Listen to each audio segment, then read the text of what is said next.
with me just for a little while until the feeling's gone? Tell me, will you walk with me just for a little while until the feeling's gone?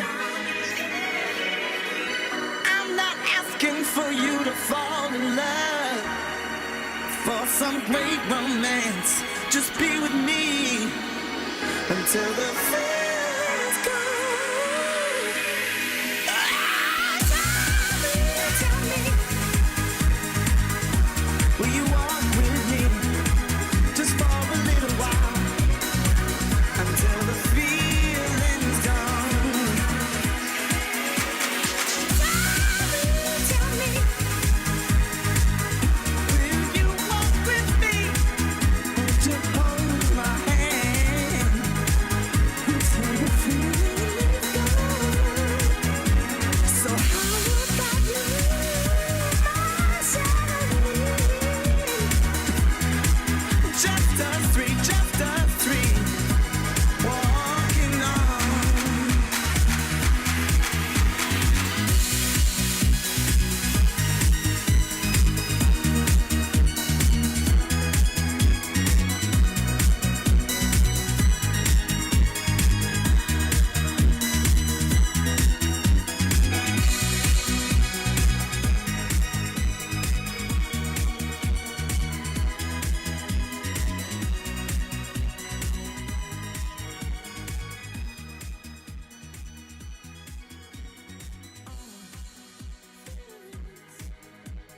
Hello and welcome back to the Watchers Brawl 3 and our second match of the day between Team Horizon and Brainless and Aimless. And back with me on the casting desk is Man of Class. How are you doing after that first match up, Class? And just having a couple of technical... Excuse me, yes, I was There muted. we go. I do make mistakes sometimes. Yes, no, after that first match, I just have a taste for more Overwatch in my mouth. That's kind of all I want. So, yeah, I hope to be talking more about Overwatch, which is good, because we have Overwatch coming up, so that's kind of all I need. But yeah, these are two teams we're going to be doing. We have Brainless and Aimless versus Team Horizon. I already saw the Twitch chat. It was very split on which team they supported, so we at least have some good, backing for either of the teams. And that's going to be good because they can also actually vote on the games. They have their MVP picks. They can do that. They can actually say like, "Oh, this player was amazing, and that's why I'm going to vote for them." And I think it's already live, the bracket. So if you already have a predetermined MVP for yourself, you can vote. But obviously, I encourage you to just watch the game and see who was the best according to you. Definitely. I know like some people have their favourite players that they do like watching, and I'm guilty of that myself when watching Overwatch games. But if there's an MVP and you get to vote, I like to think at least I'm a little bit impartial and that I try and judge the players by what's happening on game day. And we will be judging these players about what's happening on game day. Team Horizon versus Brainless and Aimless. First map up is Ilios. And if you are just joining us, the format of this is there is a map pick and ban system and there's a hero pick and ban system, but they don't come into play until the second map. So Ilios here is going to be your regular vanilla Overwatch. Yeah, vanilla Overwatch, you can refer to a lot of things that a lot of people will refer to vanilla Overwatch as Overwatch before any hero is added. Maybe Ana is okay, but anything after that, they don't want to see that. We luckily have all 29 heroes at the cast. Of course, Batiste is still on the PTR. He will not be in the game, but everyone else is playable. And in map 2, that'll change. But not just yet. So Ilios, here we go. Let's see which stage we get first, because that's obviously where it starts. It's indeed just loading into the map, and looks like we've got ruins. Ruins. I was just admiring the those Ionian columns. Yeah, I always forget. Like I've had the classics in school, but I always forget what you are. I think they actually steered away from having a classic style. I think the ones in the temple at the spawn exit are actually more characterized by a certain wave type of form. I know that's a certain type of one. I just don't remember which one it is, but that's okay. I can't remember.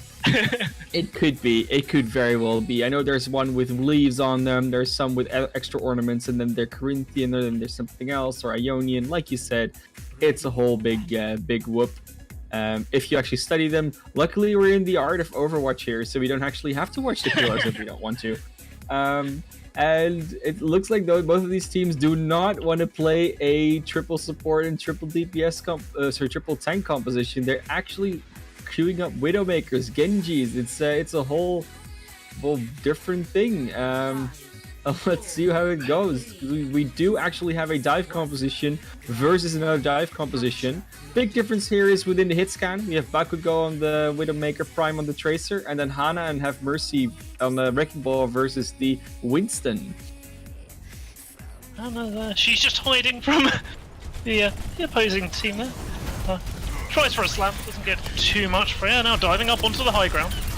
We see Bakugo there getting the headshot.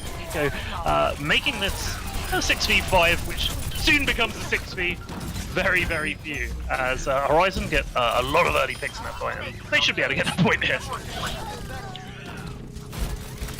Prime getting that late D-Max probably gets away with his life as well. That's actually very good, because that pick can decide a lot of things. There's no damage from Prime will now be able to be mitigated. And he's almost up to a pulse bomb as well, so that could very well be detrimental to the defense. Well, the now defense here. This could provide. Well, but Bakugo was very uncontested until Prime came into his back. So when he just stays on the high ground, the only one who can really get up to him are the dive tanks and Miko. And he's choosing to stay far away from the fight until there's really an advantage for him to be gained. So you see Freya taking out Have Mercy early on in that fight.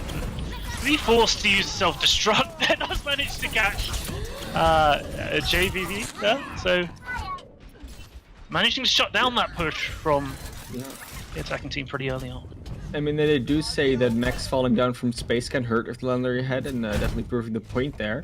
But we see Prime trying to switch over to something else, and goes over to the Sombra, which I think is a nice pick. I mean, you can shut down both tanks quite effectively, Genji of Ever as well, and maybe even to negate a sound barrier when it comes in when you use an EMP. There's a lot of utility coming out from the Sombra, and Prime really hasn't worked out for him though, so good luck to him. Bakugo just getting away from the dive of Brainless and Aimless. Now we see the Nano Blade coming out. Ever trying to get a few picks, can't get too much value. The mobility there of Brainless and Aimless very good at keeping them alive, but Have Mercy. Ooh, this time though, Miko gets an early pick onto his opposite number. Artemis following up with a pick onto Raid as well. This is the chance that Brainless and Aimless need. And now they've got a blade of their own. Miko going straight into the minefield of Hana there. And they're going to have to flip this over. They should be able to win this fight, but look at this. It's already 90% in favor of Horizon. Yeah, that means we're basically in one fight territory. As soon as as they win another fight here under 94%, they'll likely win the stage. So it's going to be a good defense here, but Prime has that EMP, so a lot of pushes can just be shut down by that pure EMP power. Have Mercy, the Primal Rage, can have a lot of stall potential, and there isn't that much on the now attacker's side. So Freya with the self-destruct, Raid with the sound barrier, but that's really about it. EMP coming out from Prime, allowing Brainless and Aimless to engage with the sound barrier from Raid there, keeping the rest of his team alive whilst that EMP wears off. We see the self-destruct come out and over the heads. Freya doesn't manage to catch much with it though. Horizon trying to get a kill here. They know they just got to win one fight. Primal from Have Mercy, just causing a bit of disruption. He's jumping back, and Prime managing to pick off Hana there. Very important. This means that Prime's probably going to want to back off here, but he's gone in and he demexed as well. The enemies of Talon will Yeah, Team Horizon, trying to do very well. Of course, a very good sound barrier by Raid. Knew when to hide because he was expecting Prime to have that EMP. But Prime is building up to the EMP much quicker than the next sound barrier can, so the next EMP will likely get a lot more value. But there's still, a lot of ultimates on both sides. We actually see 4 on the side of Horizon here, and they're going to start with that infra site, knowing exactly where everyone is going to be. So where can they dive in? And they dive into a very decisive place. Ever's looking to just get healed up a bit, and then perhaps use that Dragon Blade. It's going to be nanoed as well, trying to get some value. There's an down barrier coming out from Jevi Levy, keeping the team alive, but not for long. Ever gets 2k there. Have Mercy managing to pick them off as well. Both teams switch picks. Now we see the EMP coming out. Kiwi getting some value with that self-destruct, taking out the Gola there. 88% on the clock here for the defending team, for Brainless and Aimless, and now we see the blade coming out from Miko, trying to get some picks, trying to get some staggers here, but it's taken down by Bakugo. In the meantime, both teams have players getting back to this fight. It is overtime. Both teams wanting to win out on this. This is the last fight here. Brian getting the pick on Hannah.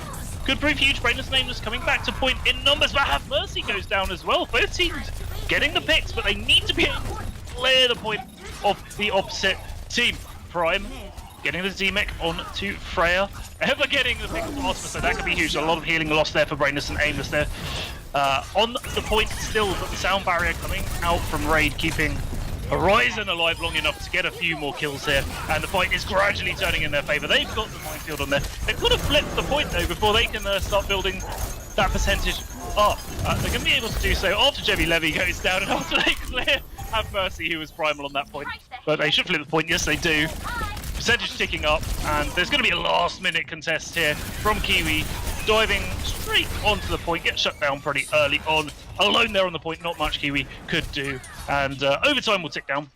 And we've got our first match winners here.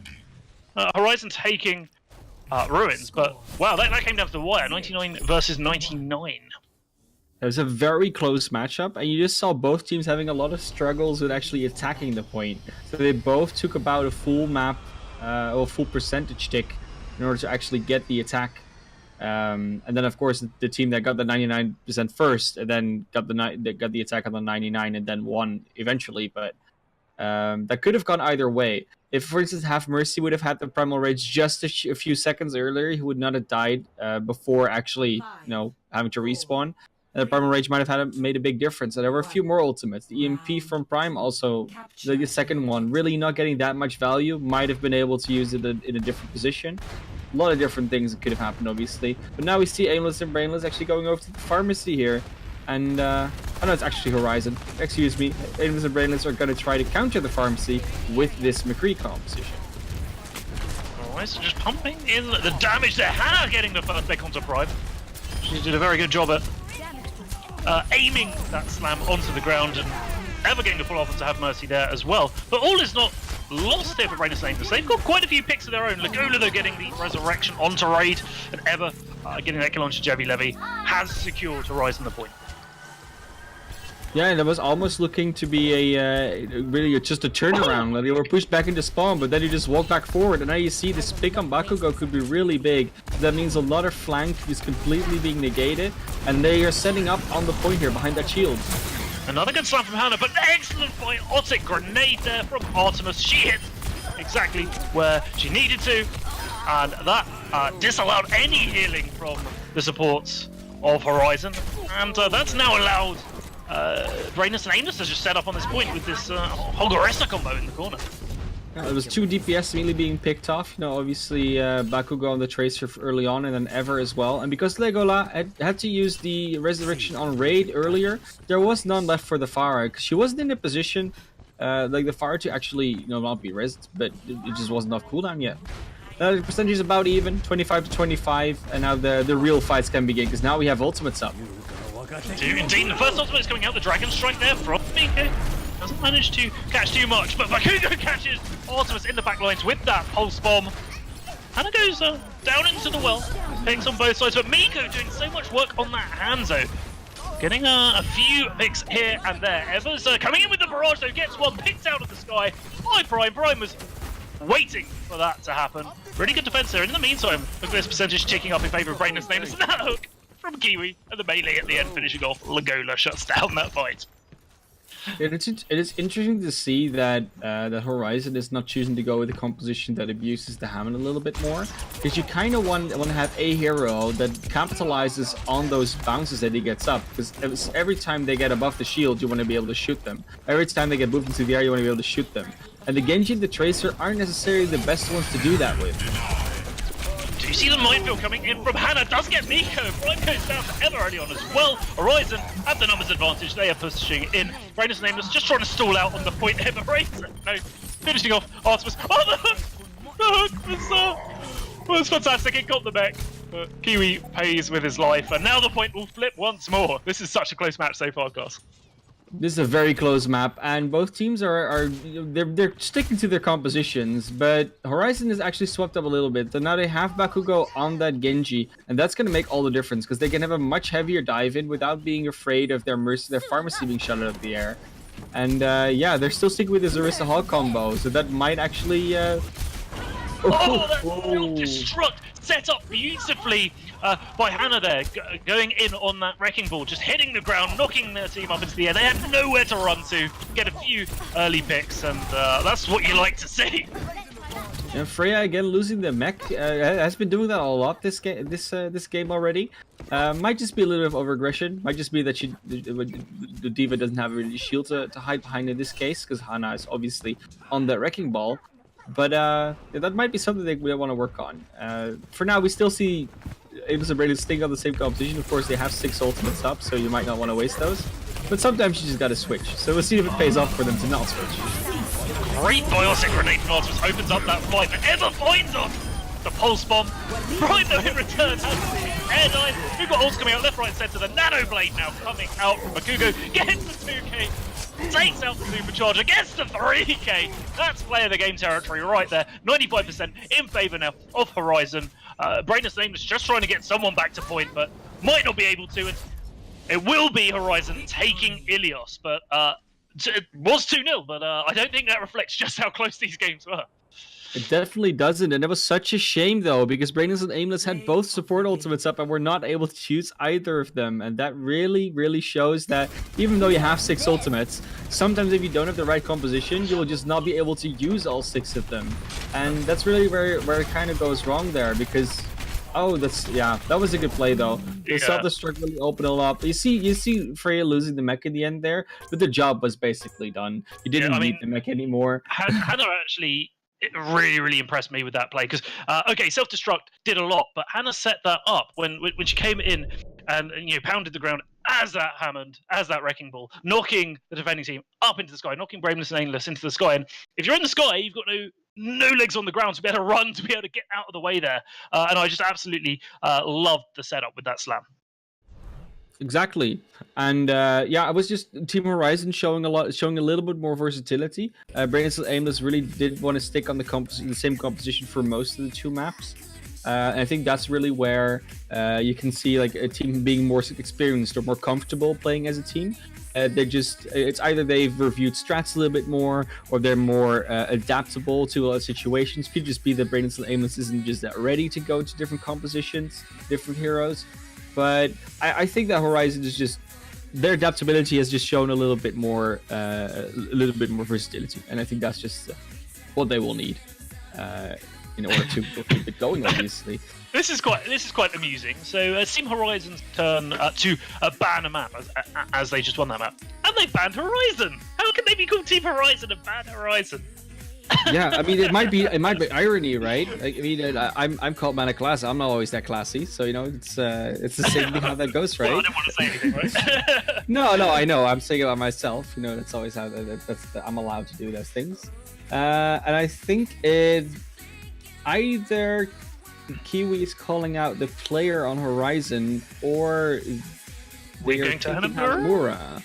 That's the main question now. I mean, sometimes you just want to name out the full name of a map, guys. Like, typing it in chat, you might know what you mean, but this is confusing because we have a player named Hannah as well. So Team Horizon banned Horizon, and now Brainless and Aimless are picking a map, and I've just said Hannah, which is a player on Team Horizon. Wow, can you? I do think they're probably going to be going to Hanamura there. Yes, they are, and now it is time for Team Horizon to save a hero. If you're them, which hero would you be looking to save here? That's a good question, because neither team has actually played a 3-3 composition just now. But it looks like they want to save the Hammond, which is very understandable. They showed a very good Hammond so far on Ilios, so it's good that they'll save that. But then the question is, what are you gonna ban if you wanna what could you ban possibly, right? Because obviously they want to use the wrecking ball. If you want to use the wrecking ball, what can you set up? What can you use the wrecking ball set up for? Or what can you use him with? Like, what are your combinations? It's interesting because I think maybe you just try and ban the Mercy, because not only does it get rid of the possibility of a pharmacy, Mercy's got the mobility to be able to dive in with the wrecking ball. He's quite fast. It's actually Maybe a tough one. Diana even. I mean, Maybe you could Diana, you could either go for the supports, but you can also you could go for the DPS or tank combos that really work well with the wrecking ball. Things like a Diva, which could, the self-destruct that we just saw in Ilios. Maybe something like a Widowmaker, because you can't just do the headshots every single time you boop someone into the air. There's a lot of options there. It looks like we get the ban of Diva actually from Brainless and Aimless. So no Diva, but we do have a Wrecking Ball. So now the question is Wrecking Ball going to be run as a solo tank? Is he going to be run alongside maybe a Winston, or we going to see even weirder tank combinations? There is options here, but it's not going to be the same Diva Wrecking Ball combination that we saw before. So maybe a triple DPS setup with a solo tank. Who knows? That's been a thing. Not so much in Horizon though. So I'm interested to see how they solve this, if they even gonna run the Wrecking Ball in the first place. Team Horizon picking to defend this point. So they will be in the blue this time around. They were in the red last round. Don't be confused by that.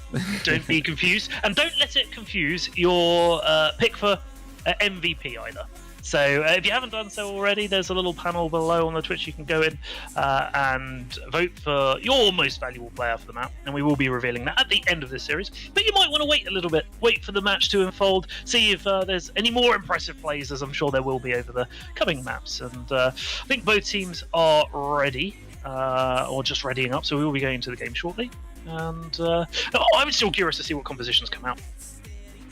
Yeah, I mean it's going to be a little bit of a riddle here, because we haven't seen either team play 3-3 just yet. They've actually played a lot of Genji. We've seen Tracers pop up, we've seen McCree's pop up, so there's been a lot of DPS here. And also we haven't seen any Reinhardt and Zarya yet, which is also pretty unique. So yeah, every other tank has been played, but not those two. That's new. Of course, us coming from the European scene, we're used to a lot of 3-3. The region that didn't invent it, but maybe perfected the composition according to a lot of people. So it would maybe naturally make sense that North America is not as happy running goats all the time. But these teams especially just don't seem to. They might just have had the specific strat for Ilios, but it could carry through on Hanamura, especially if you save the Wrecking Ball. That might be something you really want to keep running. And he has also even been used in goats versus goats matchups, because then you can slam someone in the air, and then you have that speed boost, and they can't run away from you. They can't disengage because they're in the air. So you engage on them, and then you you smack into them without them being able to do anything about it. And it looks like we're going to be seeing Hannah again on that Wrecking Ball. Obviously the preferred pick there. I think if Brainless and Aimless end up winning this next match, they might be banning the Wrecking Ball. Sorry, no, they might be. I'm just trying to think how that would work. They can't. No, they can't, because the save comes in first. Yeah, the Wrecking Ball might just be saved again. And that might be something that we can review for that can be reviewed for future series, but not for this one and not for this tournament. So we're gonna see the Wrecking Ball on both sides actually, and we're gonna have triple DPS comp on one side and double on the other. So they're gonna keep running Freya on the Zarya here, which is an interesting pick with double sniper. Aimless and Brainless on the attack this time around, but pushing forward. We're already seeing Have Mercy on the Wrecking. Diving in, causing a bit of havoc. Amito getting the pick onto Bakugo there. Prime getting a pick onto Freya as well, getting the headshot. Fantastic Widow play there. However, the defense is doing a pretty good job here. Horizon just evening the numbers game up, but they do not have the spawn advantage here. So if you're attacking, if you're Brainless and Aimless, you want to be getting your members onto point, but Hannah getting the pick on Prime could be huge. Have Mercy there, just trying to cause some destruction, being healed up by Ultimus on the actual Mercy. And in the meantime, look at this. We've got Nico on the point, just backing off a bit, trying to get a better angle, trying to kill Raid. Raid's just been so disruptive, staying alive, just being annoying on that Lucio, stopping the point from flipping, and in the meantime, Baku goes back, getting 2 big picks. Prime, though, returning the favour, killing off Bakugo, killing off Raid as well. There's kills on both sides here. We're seeing the Dragon ever on the defense does have mercy. This fight has been going on for so long, and if you are the attacking team here, you're probably going to want to group once you've got some ults and go in and use them.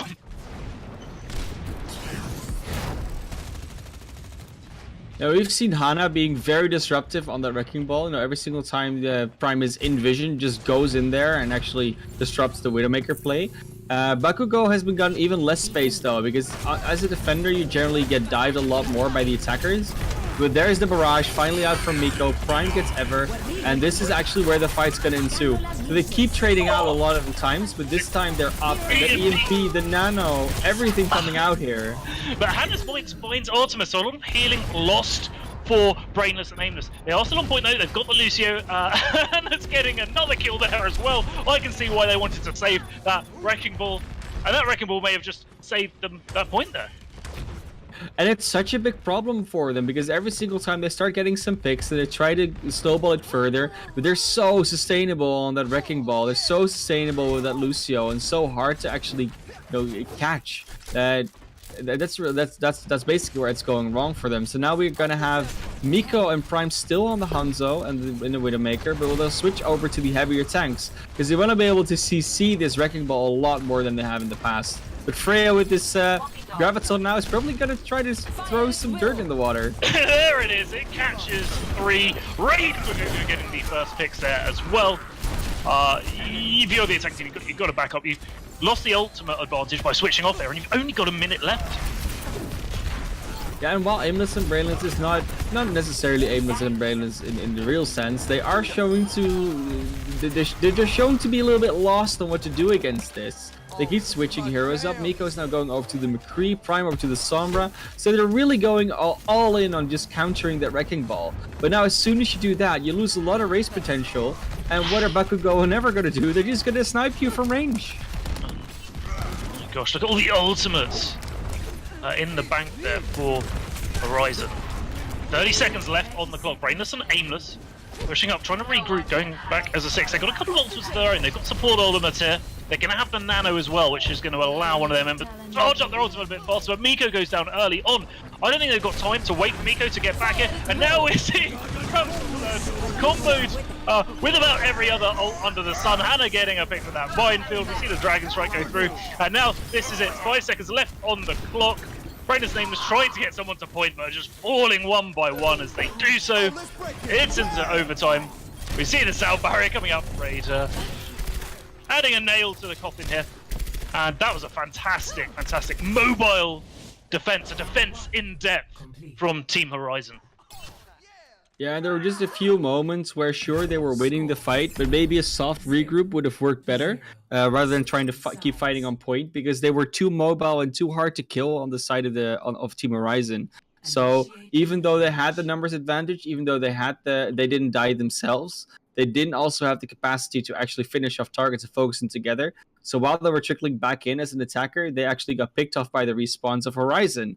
So maybe if you'd had regrouped, you would have been able to clear the point a little bit better, and then you would have actually gotten at least some percentage. But right now, as it stands, it's 0.0% and 4 minutes for the attacking team now for Horizon to cap 33.3%. It's gonna be a tough ask for Brainless and Aimless to defend this point for that amount of time, but we've just seen Horizon do it, and judging by what we saw on Ilios earlier, I'd be happily surprised there if they managed to defend as well. We could well see a draw. We could see a draw. I personally not be opposed to a draw. I at least do not expect Horizon to just get the point at the first attack. It's going to take them a few, most likely. What I'm mostly going to be interested to see is how is Brainless and Aimless gonna adapt to this defense, because they know there's going to be a Wrecking Ball. I mean, I think you should expect that at this point. And it looks like they are choosing to go out with a Bastion composition, but not with an Orisa. They choose to keep the Reinhardt, maybe for the extra CC and the cleave damage. But they're not that quickly onto the point, so there's actually the defense isn't quite there yet, and they took a little bit too long to swap and spawn, maybe. Maybe so, but just getting there in time, and I think Horizon were doing a little bit of scouting. They weren't too aggressive, and Prime getting the early pick onto Bakugo as well. It's going to be big. We see the charge coming up to Have Mercy. Have Mercy having no mercy whatsoever onto Raid. We tried a little raid behind enemy lines and failed, and this has given Brainless Aimless the time to set up and also generate a lot of ult charge. Yeah, that's the main thing though, because like, often what you will see in higher levels of play, even at this level of play, a lot of teams will just send out a Sombra to scout what the enemy team is running, and then they might even in spawn still swap heroes around. That hasn't happened from Team Horizon on their first go, but now they are swapping, and that might just be, you know, they might have fed a little bit of ultimate charge over, and that could just as well lead into 2 or 3 extra pushes, or maybe even a draw. So we'll see what they choose to do with them, because they no longer have a hand, so to be able to force the... oh, it might not matter though, because Raid's taken out Have Mercy pretty early on. It is now a 6v5. There is a Bastion though. Prime is looking to get some picks here, but now look at this! Ego coming with the blade. Can he save this for the defense? He gets 1, gets 2, going for the 3rd as well, but Freya is nanoed. Also, Prime managing to get the pick onto Eva. Taken down by Hannah. They're going to get a 33%. And they're going to take that map quite convincingly. Well done there to Team Horizon. Wow. That was an interesting series of events at that point there. Because, you know, they lost really members. And here we go. Play the game, Hannah. I think well deserved. Well deserved. That was 100%. It was a very interesting 2 rounds of Horizon there. And I think the main problem that Aimless and Brainless was getting into there is that they had a Bastion. So the Bastion, you kind of want to have them set up somewhere in order to be able to kill the enemy team when they walk in. But he was mostly set up somewhere on the side, and eventually when they started going in, Bastion wasn't with the rest of the team. He was sort of on the side and was being chased down by Lucio and a Genji at that point. And sure, he didn't die, but it took him so long to get back, and then he was so low on health that he couldn't do anything with the ultimate he had anymore. Had that not happened, had Bastion actually been closer to the team, closer to the actual fight, he might have been able to put in a lot more damage, and that fight can go a very different way. It wasn't meant to be, though, so Team Horizon taking away Horizon in I would say, a rather convincing fashion. Especially after that defense, that was just a very, very solid defense, and then the attack was. I wouldn't say that's just a guaranteed win, because obviously we do see both teams full hold sometimes, but it looked very good for them in general. We're gonna get into map 3, of course. It is the best of 5 series. So this could very well be the last map of the night. It is a very real possibility. I'd hate to see it, but you know, if a team wins, a team wins. So we get another map ban here from Team Horizon. There are still some maps obviously left in the pool. We've seen Ilios, we've seen Hanamura. We won't be seeing Busan, so we still have quite a few. We won't be seeing Horizon. Excuse me. So no more 2CP maps. We still have Dorado, Route 66, maybe Icon Vault, Hollywood, Lijiang Tower, Busan. It's all there. So. Let's see which one we do. A lot of options, and obviously you can't play a 2CP map just after you've played one, so those are out of contention, at least for this next map. If Brainless and Aimless manage to win this next map, then maybe we'll see some 2CP after that, but I mean, if you're Brainless and Aimless there, yeah, it's tough. They're having a tough time dealing with Hannah's Wrecking Ball. And as we discussed earlier, Horizon's now banning Dorado though, so that might open up more opportunities for a map where Wrecking Ball isn't that good. Although on Route 66, I've seen him being used to a very large effect. So of these maps that are still left in the pool, when I look at these, I would if I'm Brainless Aimless, I'm thinking, which map do I pick that is least suitable for Wrecking Ball? Because you kind of just want to get Hannah off the Wrecking Ball, or at least put her in such an environment where she can't abuse it as much. And that's going to be a rough one to actually pick, because all of them, anywhere there's high ground, anywhere where there's anything you can really just grab onto, a wrecking ball can work.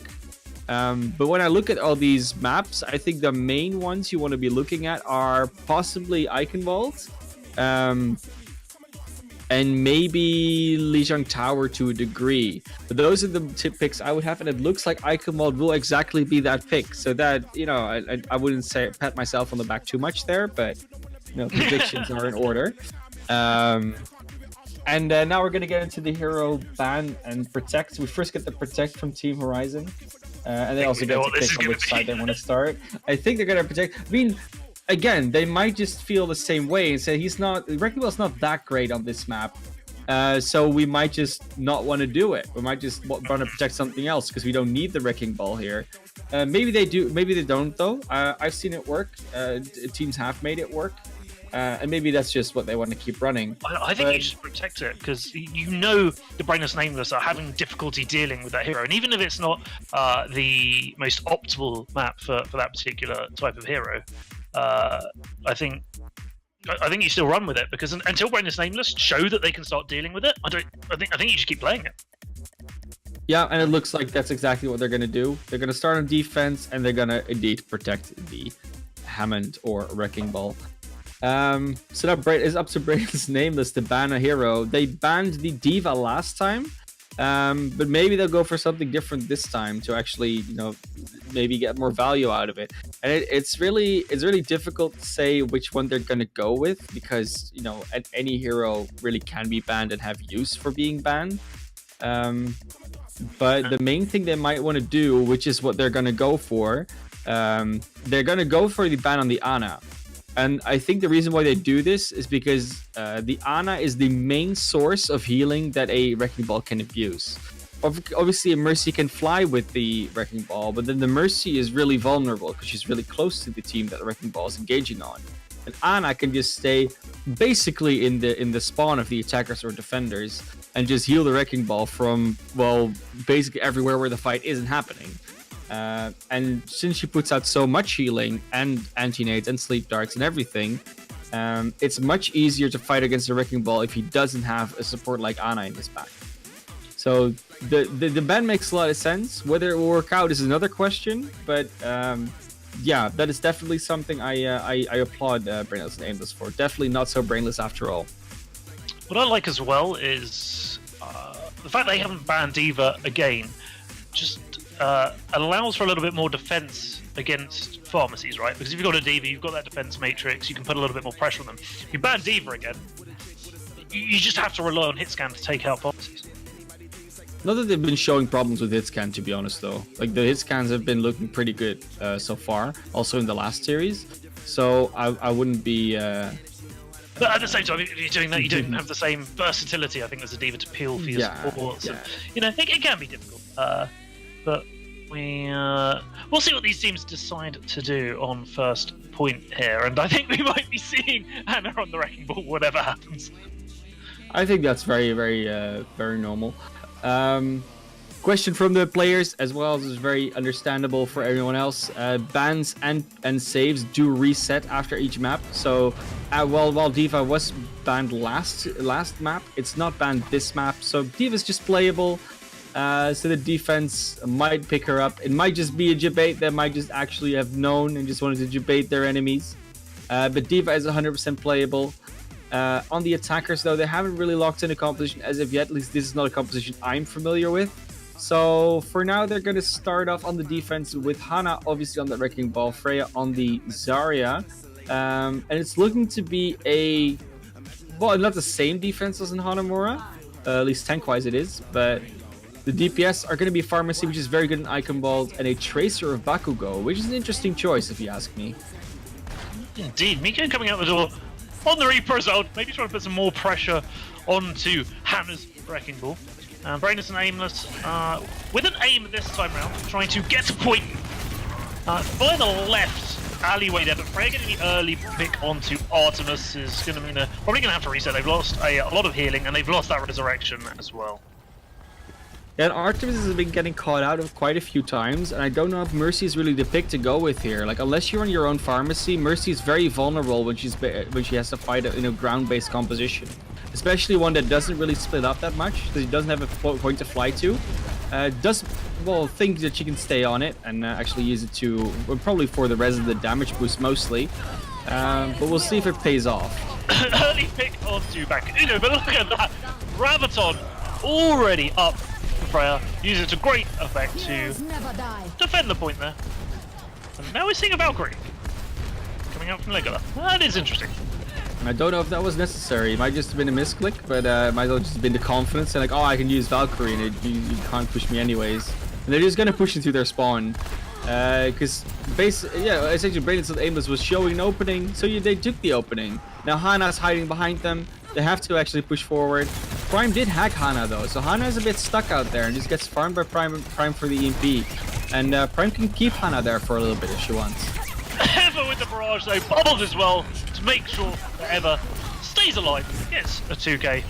And again, this is looking really, really good for Horizon on defense. Only 2 minutes left on the clock for Brainless and Aimless to get their act together, but they do have Graviton, Surge, and they do have the EMP. And they do have Miko on the McCree now, which is also a big deal.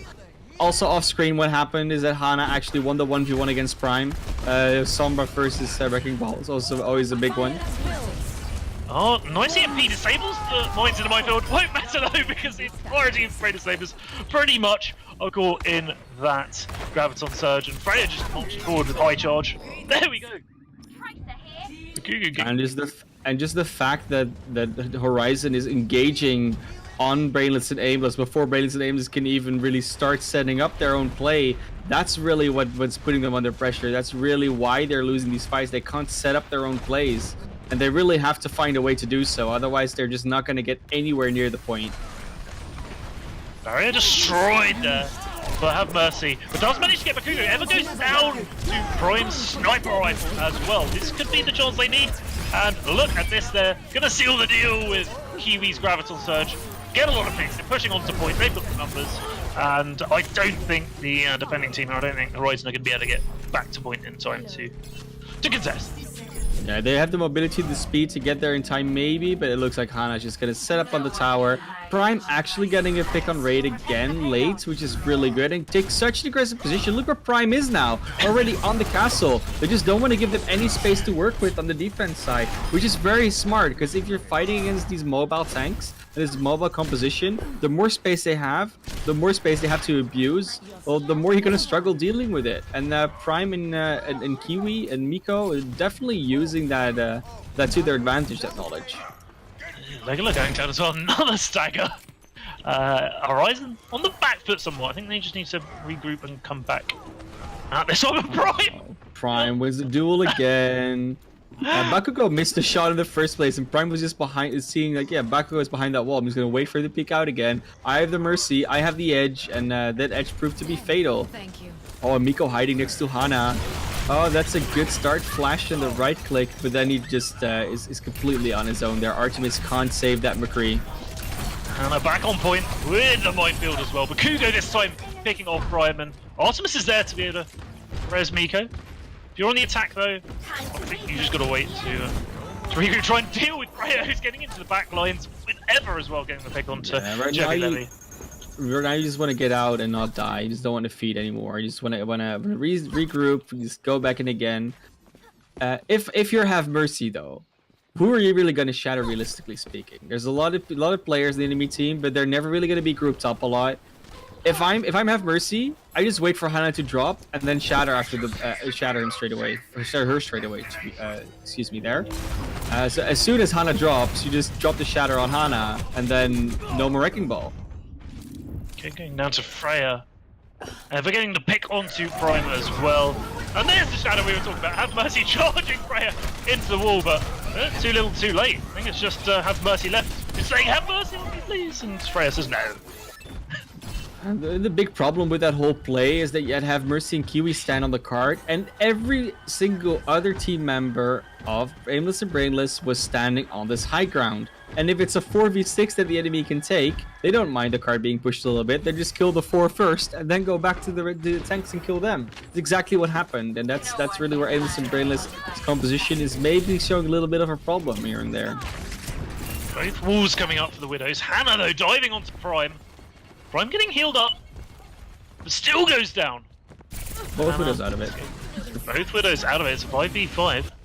CV self-destruct coming up over the top of some cash. I think we do get a high from Miko. Takes out Legola, but might not matter. Dies to Eva, who seems to be ever ready for that Deadeye. Jevi Levy going down as well. If you're the attack here, I think just need to regroup. You only got 27 seconds left. You're going to get staggered if you wait here. The Graviton Surge comes out. Kiwi does manage to get the pick, but Legola getting Miko is going back to point here. The team's just spread out all over the place. Prime getting the pick onto Legola as well. Might give Brainless and Aimless a chance. Chevy Levy going down to the minefield of Hannah. Hannah causing so much disruption, but is taken out by Kiwi. Brainless and Aimless now have numbers on point. Their Reinhardt have Mercy is back. Does have the Shatter as well. Looking to perhaps stop Horizon getting through to contest on the end there. And Hannah manages the touch point. Slamming down as well. Might be a little too late. And there is the Shatter we were just talking about. Hannah goes down, gets charged into a wall. Legola goes down. And finally, Brainless and Aimless have some breathing room. They have some space and they have some momentum. Yeah, and the main we talk about the main problem that Brainless and Aimless' composition has, but the main problem that that Horizon's composition has is that they can't really contest the objective that much. They have to kill everything as soon as possible without the objective being pushed that far. And since they really didn't contest the objective that much, the card was already close enough to the actual checkpoint that 1 or maybe 1.5 fights was going to get it there for Aimless and Brainless. So now they're in the castle where they have the superior tank composition. This is going to be a very interesting thing. Maybe they can actually finish it out here. Oh, Freya self-destruct though takes out Kiwi early on. You've got 48 seconds left, so I think you just need to get out, regroup, and come back in. But they've lost Prime as well. Miko's in the middle of the enemy team. Yeah, it does get taken out. Miko's still out in the middle of nowhere. I think Jevi Levy actually wanted to run there in order to save Miko, but decided to go the other way and actually live. That was more important there. Miko coming back with the Deadeye though, Prime with the Dragon Blade. No Nano this time to combo it with, but that might still get a lot of value. Seeing the High Noon coming out now as well. Doesn't get too much value. 10 seconds left on the clock. Prime does get a pick onto Legola.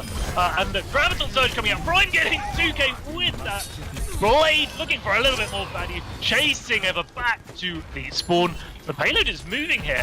Brainless and Aimless with numbers on the point. Time for a last minute contest. Legola shifting onto the point there. Freya is back as well. The defense coming out in numbers. Legola does go down, but what do we hear here? Fire in the hole from Eva, looking to get some value. Does take out Kiwi. And one by one, the members of the attack team are falling. And we see Miko with the 3k into the Shatter of Have Mercy. That, I think, has just won them this point. Freya using the self-destruct to try and get a little bit of space to buy time for the rest of the defending team, the rest of Horizon to get back. They are coming back one by one. We see the Dragon Strike coming out as well. This payload still hasn't reached the end, and the attacking team need to keep members on the point. Have Mercy swinging away, takes out Freya, and they cannot afford to have anyone really step off the point here. Hannah back on that Wrecking Ball, does get a pick on Have Mercy. Prime goes down as well. Hannah getting the 2k, putting out that minefield. Jevi Levy just trying to keep the dream alive, but it's gonna finally fall to Bakugo. We see a mine going off in the face of Miko's finished off by the boot there of Raid, and God, that last fight, the defense there again from Horizon coming out one by one, but being able to stall for so long just to allow their team to come back was so impressive. Yeah, that was really weird because it just seemed that they had all the opportunity to actually kill one of the last 2 members on the point, but their target focus just wasn't there. They could have gone for the Diva or for the Lucio, and they went for both at the same time, and then you're either not going to kill either or not going to kill both of them quick enough before the respawns get back. And what started with a beautiful debate from Prime, actually dashing up, baiting out the sound barrier from Raid, and then just backing off a little bit again, and then afterwards using the blade, getting a 2K. It just ended up being they just kind of ran out of steam. Like one or two members got picked off. They didn't have the right target focus left, and then you can't push the cart at some point. Really good attack though. Like after they started a little bit rough, and even on second they struggled a little bit, but they got so close to the end that you could almost say they basically completed the map. So unless Horizon is able to do the same thing or better, this could very well be a map win here for Aimless and Brainless. Yeah, I did love that Shatter Deadeye combo from Have Mercy and Nico.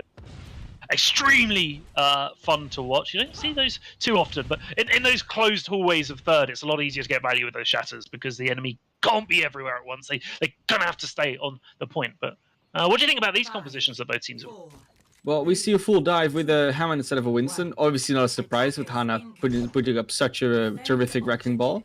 Well, the defense, we see a Roadhog and a McCree and the Orisa. So triple CC, maybe meant for that wrecking ball, but also, good against the fire up to a degree. And they're going down early to Kiwi there. The Discord of Jebby Levy proving vital, putting that extra damage in there as well. But the attacking Team Horizon think we're gonna continue to go in, take out Have Mercy, but they've lost a lot of members here. It's gonna be another interesting fight with both teams losing points. Oh, the hook onto right though. Kiwi might have just ended this push. And Bakugo just kept dashing through members, and he just wasn't stopped by anyone. Now, Artemis and Legola both going down there. This is actually still a decently even fight, especially because the attackers have much more mobility and a little bit of spawn advantage. And also, they have healers left, so that might help them. As well, there's a lot of pressure onto Jebby Levy, but Jebby Levy taking Bakugo there, winning the duel. In the meantime, Have Mercy and Kiwi are just happy sitting on the corner of that point. Kiwi's hooks were very impressive throughout that last fight. And Freya's going to be demexed. Have Mercy, no mercy onto the baby diva there. Takes out Freya. And Prime no fear, just shooting the rockets into Freya as Freya flies up to him. Sometimes you think as a diva I can get him, just with a little last melee, but the melee couldn't come out in time, so the rocket came to the face. But look at this, on the flank, you see Han and Ever hiding in this tunnel. They're gonna go for this pincer attack. They want to get behind the shield, get rid of the Orisa as soon as possible. Go with the Deadeye, getting a better space. Might not be able to get as much value as perhaps he would like. They're sneaking towards the point. There they are. There's the blade. It's coming out. Trying to get some value, but there's the insta transcendence from Jebby Levy, keeping team alive. Whole hog as well. Both teams using a lot of ults. No one dead just yet. Hannah slamming down.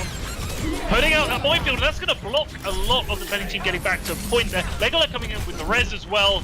Look at this. Kill feed is looking blue. Prime with the barrage. Does get the demech onto Freya, but not much can do there. Gets rezzed into the entirety of the enemy. Pays the price. Yeah, now we're gonna see Have Mercy straight away switch over to the Winston. You don't want to have an Orisa on the high ground. Hey, they haven't kept the point yet. That's the point where it's actually kept. That actually buys a little bit of time. It's still on 10 seconds, and that also buys a lot of time for the defenders to actually set up back on the high ground to not give up that space that that Team Horizon gave up on their defense. Legola out of position will immediately get caught out, and that's just a very clean engage. That actually not capping that objective not only did not buy time, but they were completely frazzled. You just saw them walking out like, oh wait, we haven't kept the point yet, but we want to attack, but where did we go and what happened? So they were really not sure. And on top of that, you still had someone returning from spawn as well. I think it was Ever, maybe it was Raid, I'm entirely sure. It was someone returning back from spawn. So we were missing two members. They were not taking space, and the defenders had all the time to set up. Defense set up on the high ground. Miko with the Deadeye as well. Might be able to get a bit of value out of this, but Freya's Yes, he does. does get it. Gets Ray, gets Hugo. Freya's desperately trying to get the defense matrix in space. Couldn't manage it in time though. And if you're the attacking team, you know, that was just a bit of miscommunication, I think, on their part. But as you say, look at all the space and time this is for Brainless and Aimless. Essentially, what the main thing about the second point is, it is that high ground. If you can take a strong position on that, you can pretty much roll the card through or defend the card in this either this first choke, or you can roll it through all the way to the bridge at the very least. And now that they've not won that high ground as the attackers, they have trouble getting through this choke. Bakugo though with the blade trying to get some value. Does get Have Mercy, but it's the rest of his team that's doing a lot of work as well. gets a 2k with the blade. And I like this. I like the how fast Brainless Aimless backed off there to regroup. They know they've got enough to test. Yeah, but I also like how fast Horizon is playing this, because they know they have the ability, they know they have the speed, especially with their Wrecking Ball, so they keep fighting as much as possible, and they keep just being a nuisance, really. They're not necessarily getting all the kills, they just keep everyone busy all the time. Hannah with the minefield again onto the point, takes out Jeffy Levy. Nico goes down as well. Brainless Aimless just getting staggered one by one as going. Prime goes to the barrage, taken out by Hannah. And there he's just stalled for time, try and set up for third. And it's going to be a little bit of time on third for Horizon to push that card along. We see another switch from Prime. Obviously doesn't want to stay on the Pharah anymore. The inside is not that well suited for a Pharah. Goes over to the Hanzo instead. A lot of extra spam damage. There's like no shields on the attacker side. So it makes a lot of sense. They just want to get as much damage in there as possible. Junkrat's also obviously a very popular pick in those situations. Have Mercy will stay for the Primal Rage, but likely will switch over to the Reinhardt afterwards. Goes in deep because he has the Primal Rage, and there's the high noon. Another Deadeye. The zoning Deadeye. Prime now gets picked on to raid. Miko pushing forward. Defense now getting aggressive. Brainless Aimless trying to get those staggers, get those picks, charge up their ultimates. And that's exactly what they're doing. Look at this. Bakugo with two. It wasn't even with dashes. I thought he was getting dash resets there, but he just got them with melees probably. I don't know. Sometimes you don't even see what Genjis do. Their mechanics are just so smooth. So quick. And now the attacker choosing to engage with the Valkyrie of Legola. They are pushing forward. We do see the High Noon coming out as well. Doesn't manage to catch much down barrier from Jeffy Levy, keeping his team alive. But look at this, Hannah in the back lines gets taken out by Miko. There is a minefield there. Self-destruct coming over the top. It fights two. That could be huge. Freya taking out two of the enemy team there. And look at this, Horizon are just happy to push this forward. Have Mercy trying to stay on point just to buy some time for the respawns to get back. Kiwi does get the D-Mech onto Freya. Have Mercy goes down, so does Artemis. The defending team needing to get back onto point. Heinen coming up from Miko finds Legola. We have some healing loss for the attacking team for Horizon. They don't have any on point. Jeffy Levy just sitting on point there, stopping that from moving, buying some time. But that cart's only got to move a few more meters. Have Mercy charging back to point. He's got a dream. No mercy for him though. Raid takes him down, and that will be it, ladies and gentlemen. Team Horizon will get that point, and they will take the series here. Yeah, honestly, that was a lot of things. I want to really, because it didn't show up that much in the plays in the kill feed, but Bakugo just didn't stop dashing. Every single time when a fight was looking to be basically won by Brainless and Aimless, he just walked in, dashed through everything, and then there was one or two picks, and then he just turned it around after that. It happened on the attack especially twice, at least that I can remember.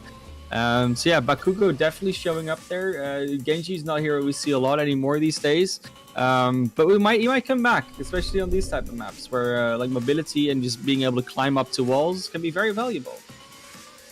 Indeed, and I think this is your last chance to vote for the MVP. That will be closing imminently, so make sure you do so if you haven't already. And we should be having an interview with one of the members of Team Horizon. So we will see who that's going to be, and they're going to be jumping into our lobby shortly. I've got a feeling I know who the MVP is going to be already, but we'll wait and see, right?